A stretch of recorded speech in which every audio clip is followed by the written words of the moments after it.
say hi? Are you going to say hi? Look at you. Look. Hi everyone, Happy New Year. It is January and I'm certain most of you out there who are gardeners are already thinking about growing your garden. For those of you who are beginners and you're searching for some information and some tips on how to get started, here's 5 things I think that you should know before you get started. One of the most important things that you can really discover is whether or not you have the space.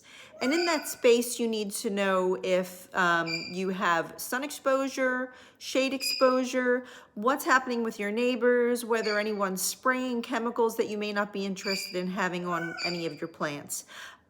These are all very, very important things.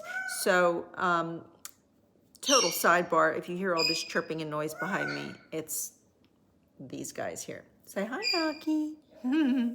So anyway, going back to space, we have a very large backyard, and in that we have southwest exposure. So we have plenty of opportunity in our yard for sun mapping, and I'm able to understand what will get the maximum exposure of sun, and for things like lettuce and spinach and cucumbers that need a shady break, peppers that need a shady break, you learn where to plant these things in your yard. It's very, very important.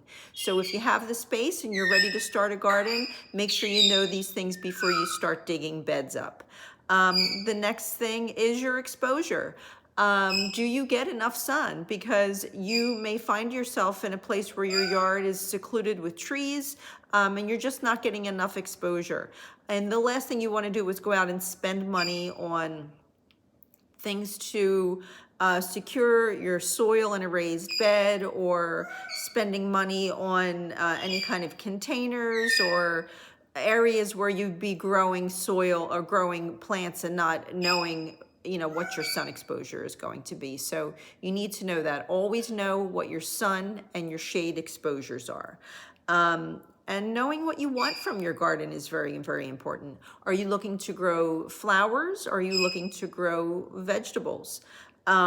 We primarily grow vegetables, but this year we are growing a lot of flowers. And we found the benefits of growing flowers in the garden is attracting the pollinators. It's very, very important.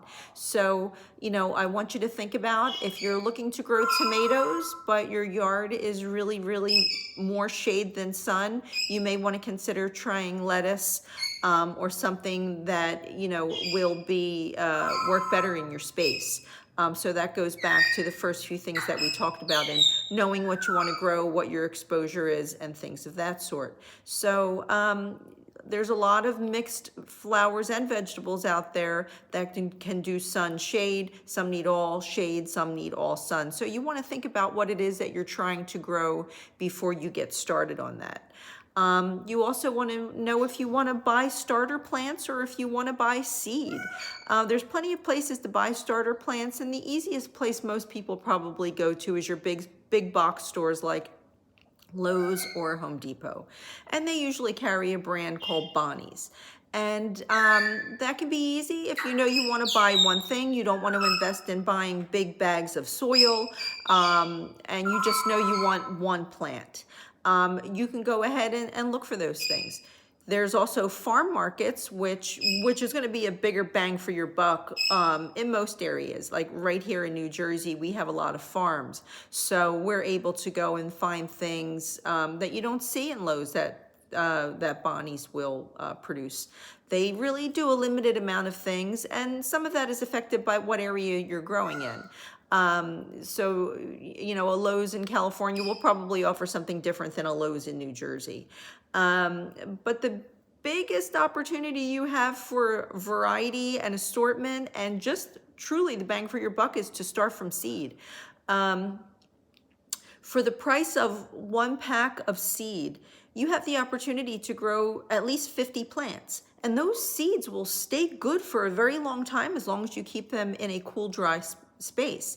So for the price of 1 starter plant, you could buy several packs of seeds that you would have for several years, and it gives you an opportunity to experiment with things. If you decide the next important thing is where you're going to buy your seed, if you're going to go with the seed route. For me, I love Baker's Creek heirloom seeds. They are also known as rareseeds.com. They do have a large variety, and all of their things are not rare, but they do have a lot of rare Asian varieties of plants that you can get from seed. Aki, what do you think? What is your favorite thing? Aki will eat anything that we grow. There's a lot of varieties with Baker's Creek though, and this year I'm venturing into purchases from M.I. Gardner, which is currently on its way to me. I have stuff from Botanical Interest, and I have something on the way from Park Seed. And when those seeds come, I'll do a seed haul video for you so you can see what it is that we're growing. But there's lots of opportunities, and something I learned in the seed haul this year was just how important it is to shop around, because there's there's the big heavy hitters like Burpee, and I saw the Burpee seeds were 3 times as much in price for less quantity of seeds, plus you had to pay shipping and handling. So once you decide what it is that you want to grow, all right, we're going to figure out if you have space, what your exposure is going to be, know what it is that you want to grow. Are you going to do seeds, or are you going to do starter plants, and where will you buy those things? So this is the beginning of starting your plan for the 2023 garden, or any year of gardening. You really want to think about those things now. Even though it's only January, now is the time to start planning ahead.